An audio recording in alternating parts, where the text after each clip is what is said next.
Well, guys, I mean, I think the rest of the season we're more or less going to be looking at individual performances, but Jays lose 9-4 to the Cleveland Indians in Game 1 of the 4-game set. Sam Gaviglio got the start against Shane Bieber.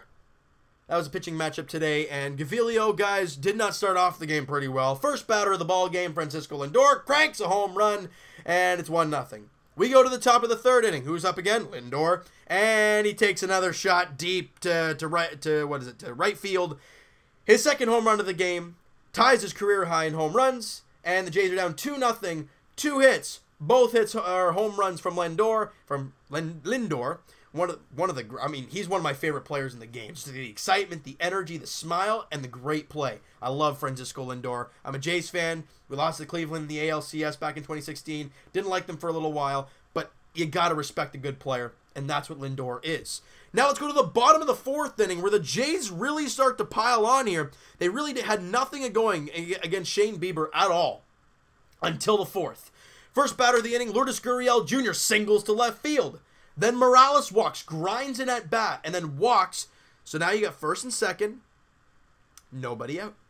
Pilar then strikes out. Well, there you go. Next batter, Rowdy Tellez. And you're darn tootin', guys. He doubles to left field to the opposite way. Gurriel scores. Morales to third. The Jays have cut the lead in half. It is 2-1. Next batter, Teoscar Hernandez gets 2 strikes against him, and we're like, oh no. This usually means strikeout, but he gets a curveball over the middle of the plate and does not miss. Crushes the ball to center field. It goes off the wall. 2-run score, and the Jays have the 3-2 lead from the 2-run double from Teoscar. Great job right there. I mean, this is fantastic, right? And then Reese McGuire grounds out to Kipnis at second base. Hard hit ball, though. Yeah, Reese McGuire. We'll get to him in a little bit, guys. Next batter, Ledmus Diaz rips the ball at Yonder Alonso. They call it an error, which I'm kind of shocked. I thought it was a double. It was a tough play. But they call it an error. Teoscar Hernandez comes in to score. The Jays have a 4-2 lead. And just a great, I mean, this is fantastic. The Jays just scored a 4 spot, and they got a 4-2 lead. This is great. But then, as we know, the Blue Jays are not very good when it comes to scoring runs and then putting up a 0. Top 5. Brendan Guyer doubles to left field. Gomes comes in to score, and it's a 1-run ball game. And they got second and third. Jays bring in Jose Fernandez to face Francisco Lindor. And almost every single pitch Lindor saw was up in the zone, but since he's never seen Fernandez before, he fouls them off, fights away, and then breaks his bat.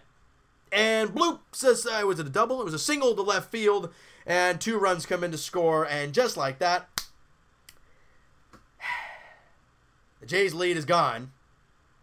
And it's no fun that way, guys.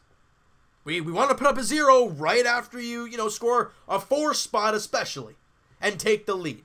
But instead, your lead doesn't last, and now you're trailing. Or is it tied at this point? No, it's 2-run score. So you're down by 1. It's a 5-4 game. Top 6, Justin Schaefer gets into some problems. A leadoff single from Edwin. And, then a ground ball to Devin Travis. Could be a double play. It was a hard hit ball, but it could have been a double play. Travis he tries to transfer and it goes right up in the air. And obviously Edwin's safe at second, but you still have time to get Yonder Alonso, the slow guy, running to first base. I guess Travis doesn't know who's running or doesn't realize who's running or forgets. And he rushes, overthrows Rowdy Tellez. And they have 2 on and nobody out. Next batter walked by Justin Schaefer. But then Schaefer gets a little, I guess it was a slow line drive to Devin Travis at second base. He touches second because Leander Alonso's wandering off second base. And there's 2 down, runners in the corners. He has a chance to get out of this bases loaded, nobody out situation. But Greg Allen then doubles down the right field line. 1-run scores, Cabrera to third, and the lead is now 6-4. And then top 9, Mark Leiter Jr. comes in and gives a 3-run shot to Jason Kipnis, and that's about all she wrote there. Jays down 9-4, and that's it. But now let's talk about some individual performances. Let's start off with the offense. Billy McKinney, guys, goes 1 for 3, gets the single in the first inning to lead off the ball game. And I think that's 16 straight games he's reached base. That is incredible. I think coming into the game, he was top 5 in franchise history, like the streak. I don't know if the 16th game or it's the 15th. I'm not sure exactly which number it is, but I don't know if that breaks any record or whatever. But hey, he's been incredible since he's come up from Buffalo. Randall Grichuk ends up coming to pinch hit for Billy McKinney, kind of in a big situation there, and he goes 2 for 2 coming off the bench, and his average now up to 244 on the year. Guys, where Randall Grichuk started to a 244 batting average, he has been great. I'm very impressed with what we've seen from Grichuk. Travis 1 for 5, Gurriel 1 for 3, but almost every at bat you expect the ball to be hit really hard.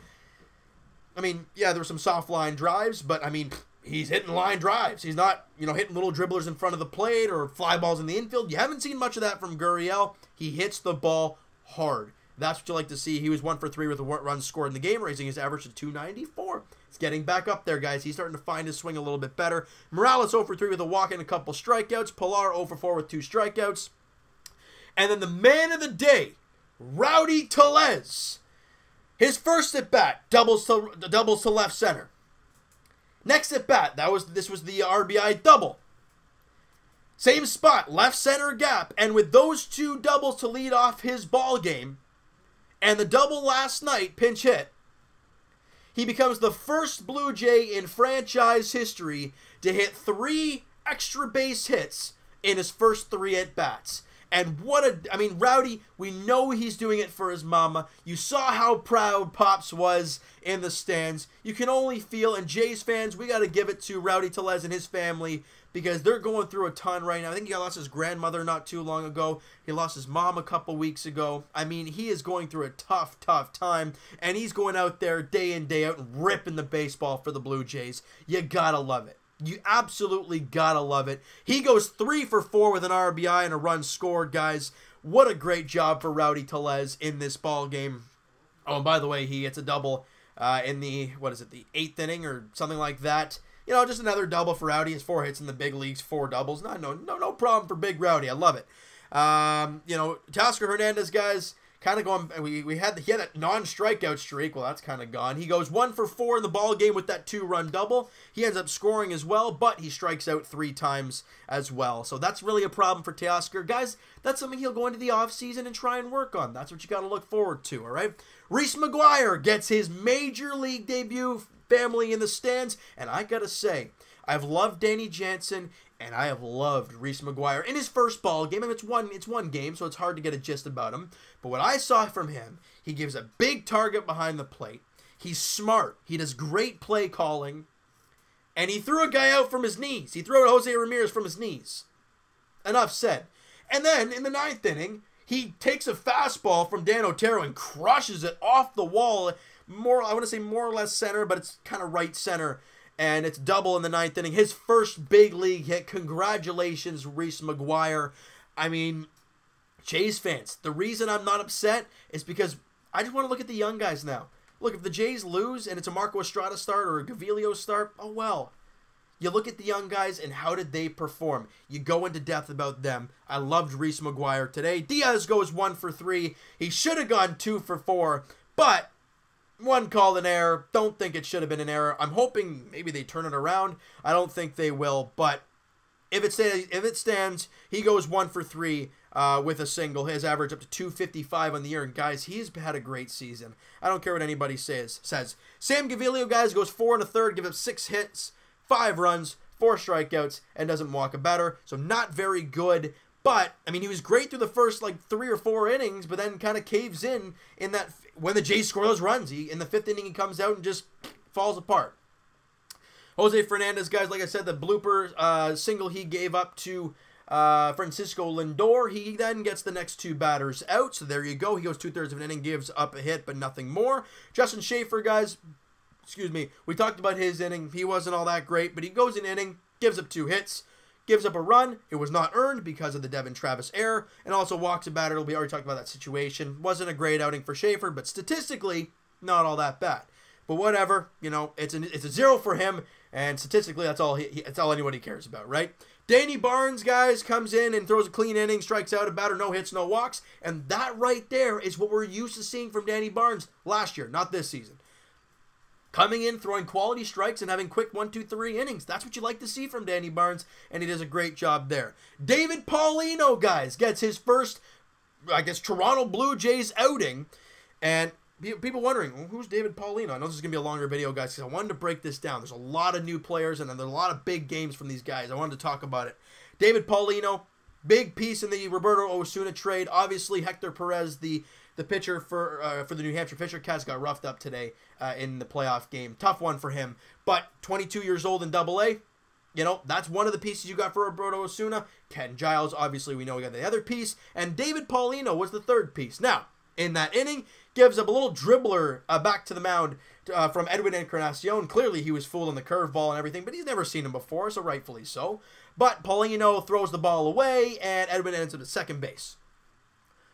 But the 24-year-old, that's right, 24 years old, he comes back and strikes out the next two batters, and I think he gets a fly out to end that inning.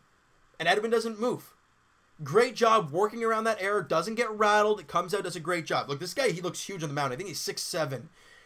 Again, a piece for the future. You never know. Mark Leiter Jr., we already said, gave up the 3-run shot to Kipnis. We're not even really going to talk about that. But guys, big day for Rowdy. You saw Reese McGuire's debut, and he got a hit. He threw a guy out. That's always beautiful to see. Gurriel continues to go well. The bullpen did very well in the ballgame for the most part, other than Leiter and the bloop single from Jose Fernandez. But other than that, the bullpen did good. The bats were pretty good overall. There was a couple situations where you would have loved more runs, but hey, they got quite a few hits. They scored 4 runs. That, in hindsight, if you're a good team, that should be a victory. But you know what? That's the way she goes. Guys, tomorrow the Blue Jays take on, obviously, the Cleveland Indians. In Game 2 of the 4-game set, Carlos Carrasco, and not Shane Bieber, Carlos Carrasco on the mound for the Cleveland Indians against Marco Estrada. Estrada's not been good lately. This might be very interesting, guys. 7:07 first pitch at Rogers Center, right? Game 2 of the set. And I don't know what the lineup's going to look like tomorrow, but I'm excited to watch this team because of the young players. That's why I'm loving watching this right now. Whether it's win or loss, it's fun because I get to see the future of this team, all right? So you know what, guys? That is going to do it for this very long video. Smack that like button if you guys enjoyed this one. Hit the subscribe button if you guys have not already. Comment down below what you guys think of the game. Who impressed you the most other than Rowdy Tellez? Because we all know he's a god, and he was beautiful out there. And just graceful running the bases, the big man. I love it. Who else impressed you? What do you think of Reese McGuire in his debut? I want to hear what you guys have to say about everything. Today's ball game-wise. And Evan and I will talk to you guys probably next Wednesday, podcast edition. Link is in the description for the podcast channel and for the podcast itself on iTunes, guys. Twitter is down below. Follow up, send me a DM, do all that great stuff. And I will talk to you guys tomorrow night as the Blue Jays, well, they look for the, I guess, the series. They look to win a game in the darn series. But it's not going to be easy. Carlos Carrasco on the mound for the Cleveland Indians. Marco Estrada for the Blue Jays. 7:07 first pitch at Rogers Center. I can't wait to watch the youngins play tomorrow. We'll talk to you guys then.